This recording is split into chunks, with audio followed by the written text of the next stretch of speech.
রাষ্ট্র কি জিনিস সেই জিনিস সেটার ধারণাটা আমাদেরকে পরিষ্কার থাকতে হবে। একটি রাষ্ট্র হচ্ছে একটি অখণ্ড একটি ভূমি এবং তার সেখানে একটি জনগোষ্ঠী, এটির নাম হলো রাষ্ট্র। আর সরকার যে রাষ্ট্রকে পরিচালনা করে সেই সরকার পরিবর্তনযোগ্য। রাষ্ট্র সব সময় স্থায়ী হয়। আমাদের যে বাংলাদেশ, যে মাতৃভূমি আমরা পেয়েছি 1971 সালে মহান মুক্তিযুদ্ধের মাধ্যমে, এবং এখানে বসবাসকারী সকল আমরা জনগোষ্ঠী যারা রয়েছি, আমরা স্থায়ী, রাষ্ট্র স্থায়ী। এবং রাষ্ট্র পরিচালনা করার জন্য একটি কাঠামোর দরকার হয়। সেই কাঠামোর অন্যতম অংশ হচ্ছে একটি সরকার, একটি নির্বাচিত সরকার এবং একটি নির্বাচিত সংসদের মাধ্যমে বাংলাদেশ রাষ্ট্রকে পরিচালনা করা হয়ে থাকে। এখন রাষ্ট্র মেরামতের প্রয়োজনটা কেন হয়েছে?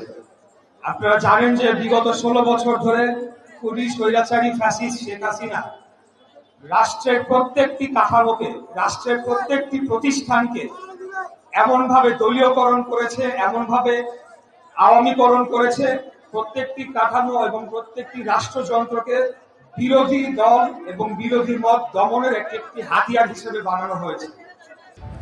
আপনারা দেখছেন প্রবাস বার্তা।